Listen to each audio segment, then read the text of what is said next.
Welcome back to my channel, guys. Today we are in Melbourne Zoo. Amazing, this is such a cool place.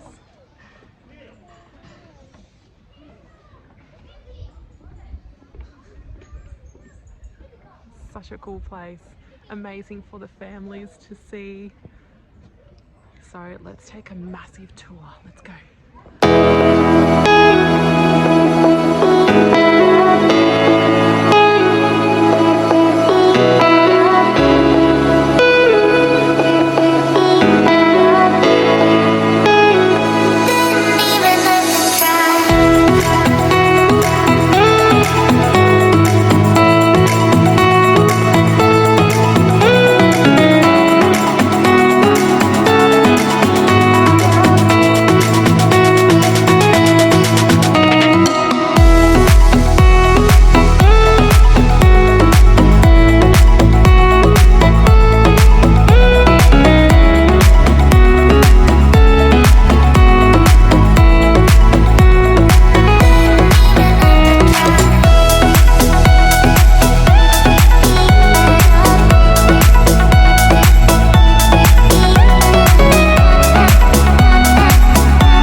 So the Melbourne Zoo, the entry for adults is $53, and for kids ages 0 to 15 on weekends are free.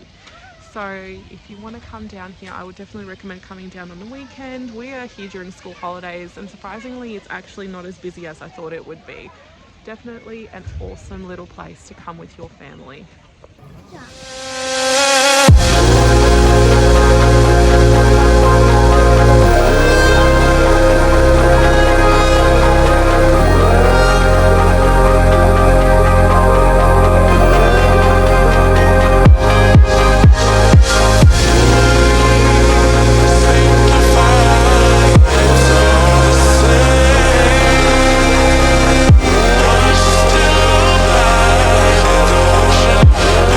Still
everyone. Now that I am back home, it has been a long day.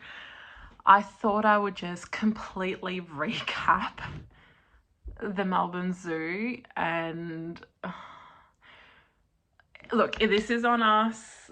We probably should have had a better look, but in case you're busy parents like we are, you just want to get out of the car and get going into the zoo, I'm going to let you know now. Melbourne Zoo is not free parking and you have to pay for it, or else you will get a $102 parking fine like we did. Wow. So what a day. Look, we know most places are going to be expensive like that as it is, but a day that was meant to be about $100 to $160, $170 for 4 people ended up being about $350 because of this parking fine and the outrageous food prices. But I'll get to that in a minute. Okay, so Melbourne Zoo, is it worth it? Look, I think if you've completely never been and you're sort of visiting Melbourne and that whole area, it's okay, but Werribee Zoo surpasses Melbourne Zoo. Like, it smack down beats Melbourne Zoo any day of the week. The only thing between Melbourne Zoo and Werribee Zoo is, so in Melbourne Zoo you get to see the giraffes up close and up front, and you get to see like lemurs, and they have like a sea life thing. It's not big, the sea life thing. There's only a couple of penguins and a couple of seals. So it's not a huge thing. Like you would go to the aquarium for that anyway if you really wanted to, excuse me, see it. But Werribee, so the difference between Werribee is you get to see the elephants in Werribee. They don't have any elephants in the Melbourne Zoo. They don't have zebras in the Melbourne Zoo, whereas Werribee does. And there are giraffes in the Werribee Zoo, but they're in a different section. So you have to pay to go see them. So you have to physically get on a bus. So there's rhinos, giraffes, and I can't remember, there's another animal that's sort of in an outskirt area. I can't remember how much it is. My husband said that it was something ridiculous. I think it ended up being like $89 or something like that to get on this bus to go see those animals, and you're there for, I think maybe 30 minutes, 45 minutes, I don't know, something like that.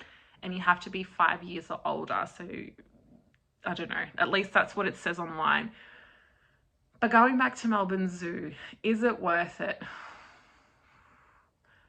I'm going to say no. I've been there so many times, and I keep hoping that every couple of years when we go back, it's going to get better. The only thing, like I said, the only cool thing was obviously seeing the giraffes, the lemurs. That was completely, I think, new. I don't know how old that area is, because last time we've been there was 3 years ago, and they didn't have that section where you can physically go in and they just kind of walk around all over you, like everywhere. They're literally like 30 centimeters away from you. So I thought that was pretty cool. But everything else, you have to pay for parking. So please, if you do decide to end up going to Melbourne Zoo, don't forget to pay for parking, or else you will be smacked with a $100 fine like we were. Like I said, that's on us. We should have had a proper look, but we just wanted to get in, get the day started. The kids, being kids, were sick of being in the car. They just want to get going. And, you know, you just, like, when you're a busy parent, you don't think about these things, and your mind's like, I was just used to it being like Werribee Zoo, you park and you go, because Werribee Zoo is for free. And most other zoos that I've been to are always free parking. But Melbourne, being Melbourne, you have to pay. I don't know how much it is for parking, so I don't know if it's like a couple of dollars per hour sort of thing. But when we actually got back to the car and then looked where the signs were, we noticed it's a 5-hour parking bay area. So where we parked, and I'm just like, oh, you got to be kidding me. I was like, seriously? So that's why our day ended up being over $300 as opposed to, like I said, because it's like $53 per adult, and children 0 to 15 are free on weekends.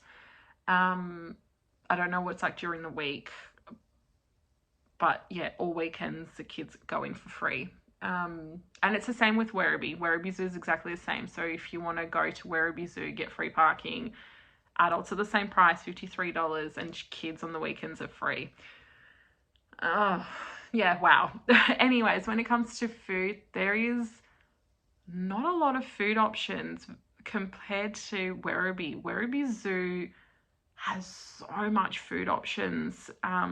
They just, I don't know why it's so much better. It is so much better. You would think Melbourne being in the city that they would be like the it zoo, but Werribee literally ranks over Melbourne Zoo any day of the week, hands down. Like, yeah, the food options at Melbourne Zoo were poor. Like, you had the main sort of eating area where the kids' play area is, and it's literally like chips, nuggets, a burger, like a little slider that was about that big with 5 chips in one of those bowls.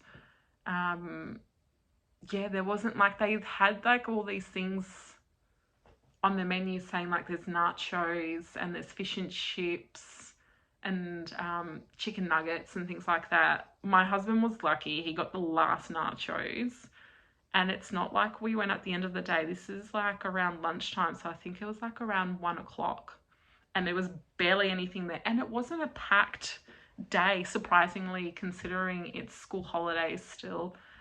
So yeah, I don't know, it was really bizarre. Like, there was barely anything to choose from. I think all up on food, for a Vegemite scroll and 2 fruit cups, that was $20.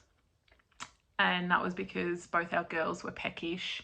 Yeah, which is fair enough. When we got there, we just got to the 2 fruit cups and Vegemite scroll. And look, we know when you go to these places are always going to be a bit more expensive. They're a tourist attraction, so be it. Like, we packed snacks anyway, but I didn't pack any fruit because I knew there's going to be fruit cups there. But that was $20. And then when we went an hour and a half later, after sort of walking around, yeah, so I think I paid the nachos. I bought myself the slider and like the 5 chips that you get with it. I got my youngest like a munch and go box or whatever it was. So I think there was a couple of chicken nuggets in there, chips. I thought this was good. So for a kid, it was almost like a Happy Meal version. So you get an apple, a bicky, chips and nuggets. And I think that was $12 from memory. And my eldest just wanted some hot chips. And I think the hot chips were $8 on their own. So we paid, I think, around $40 for just, like I said, my husband's nachos, hot chips, the chips and nugget meal thing, and my little slider, and yeah, and a couple of chips. And then we just ended up getting, actually no, sorry, it was $50 because I ended up buying a little tub of lollies just to get us some sugar and a little Kit Kat bar. So it was $50 for that. So, and that was kind of it. That was the only option. I think my husband, there was a sushi place, and my husband went to have a look because he's celiac. So he went to have a look there, and it was $20 for sushi. And I think he said there was only like 3 like sushi things, or maybe 4. Like, it was, I don't know. Look, it doesn't sound expensive compared to like some places when you go out and get sushi. It's like, I feel like those sushi rolls are like between $3.80 and $4.20 anyway, a roll. So I was just like, oh yeah, that sounds normal. But yeah, I would advise, like, we kind of rushed today because it was a last minute decision to go. Normally I would prepare myself and pack snacks and cut fruit and stuff like that. But I only just packed crackers and certain little quick on the go nibbles. But I would recommend, anyone that goes with kids, just pack your own food. And if they're seriously insistent, just get the hot chips from there. There's not much to choose from at all food-wise. You're not going to get a lot. They had 2 cafes, and the cafes had the exact same sort of things. They had a Lebanese food truck, but in the Lebanese food truck, they only had 2 wraps to choose from. So it was a chicken wrap or it was a falafel wrap, and they were $20 each. And I think I can't remember, there was something else on this, like, that you could choose from that was like $15. It was not worth it. Like, it was not worth it. So if you do ever decide to go to Melbourne Zoo, I would highly recommend getting your own food, packing your own food and getting yourself sorted. Even if you're an adult, just make your own sandwiches and just do that. Save yourself some money. Yeah, I don't know. We didn't like... I felt like every time we've been to the Melbourne Zoo a lot, every time we go to the zoo, it's like the animals are just non-existent. They're not there. It was so weird. Like, it was a miracle that we ended up seeing the lions. Because, yeah, I think, like, the gorillas were non-existent. I don't know where the gorillas were. The tigers were the same thing. Like, all those big animals that everyone's really excited about going to seeing, they're not there. Like, there was snow leopards, tigers, gorillas. Yeah, just not there. Not there at all. I don't know where they were, but they weren't there. I don't know. I just felt like, compared to Werribee Zoo, like, the amount of animals, I don't know if something's maybe changed at Melbourne Zoo, but I feel like it's almost cut in half, the amount of animals when you go there. Like, you just don't see as many as you would normally. It was very bizarre. Comparing when we went 3 years ago, I felt like 3 years ago we saw a lot more. We still didn't get to see, like, the big animals, because for some reason they're never on, like, they're never there. Like, they're hiding or something. I don't know. But I just feel like, yeah, there was more animals, and for some reason I always thought I could be wrong. I just assumed there was elephants there, but I guess not. But yeah, if I had to choose between Werribee and Melbourne, go to Werribee Zoo. It's literally half an hour away from Melbourne. It's so much better. The facilities there are better. The food options are better. There's more for kids to do. It's so huge. It's like twice the size of Melbourne Zoo. You do get to pick the options of doing the safari tours, and yes, they're costly. So if you're a lover of giraffes, be prepared to pay extra.